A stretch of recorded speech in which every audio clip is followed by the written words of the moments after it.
Heat deflection temperature explained. When does plastic lose its shape? Your plastic part may have excellent tensile strength and impact resistance, but will it still retain its shape at high temperatures? Imagine an automotive engine cover, an electrical connector, or a microwave safe container. If the material softens under load, the component can permanently deform even though it hasn't melted. That's exactly what the heat deflection temperature or HDT measures. What is heat deflection temperature? HDT is the temperature at which the standard plastic specimen deflects by 0.25 millimeters under the specified flexural stress, while the temperature is increased at a controlled rate. It is important to understand that HDT is not the melting point and not the glass transition temperature. Instead, it indicates the maximum service temperature at which a plastic can continue carrying a mechanical load without excessive deformation. For design engineers, HDT is often one of the first properties evaluated when selecting polymers for elevated temperature application. How does the HDT test works? Testing is performed according to ASTM D648 or ISO 75, depending on customer or regulatory requirements. A standard specimen typically measures 127 mm into 13 into 3 millimeters, which is mounted horizontally on two support anvils to form a 3-point bending configuration. A loading nose applies a constant load at center of the specimen.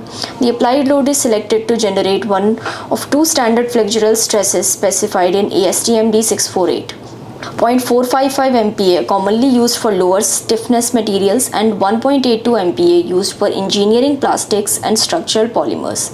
The specimen is completely immersed in a silicone oil heating bath. The bath temperature is increased uniformly at 2 plus minus 0.2 degrees per minute. As the material gradually loses flexural stiffness, the specimen bends under the constant load. The temperature at which the center deflection reaches 0.25 millimeters is automatically recorded as the heat deflection temperature. Why is HDT important? HDT directly influences material selection for components exposed to elevated temperature. For example, polypropylene may exhibit at HDT around 95 degrees, ABS at 85 to 100 degrees, and polycarbonate around 135 to 145 degrees Celsius. While glass fiber reinforced nylon 66 can exceed 240 degrees Celsius depending on formulations. This is why automotive underhood component, electrical housing, and industrial engineering parts frequently require high HDT materials. How is the load calculated? One of the most important aspects of ASTM D648 is that machine does not simply place a fixed weight on every specimen. Instead, the applied load is calculated so that specimen experiences a specified outer fiber flexural stress. ASTM D648 specified two standard stress levels, 0.455 MPa and 1.2 MPa. The required load depends on three specimen dimensions: width, thickness, support span. The relationship is given by ASTM flexural equation, that is, the flexural stress equals to 3PL divided by 2BD square, where P is applied load, L is support span, B is specimen width, and D is the specimen thickness. This means that if the specimen thickness increases, the required load increases dramatically because thickness is squared.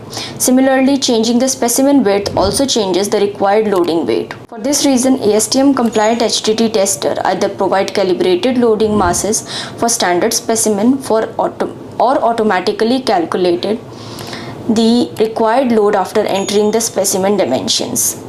So for more such information, you can contact Presto.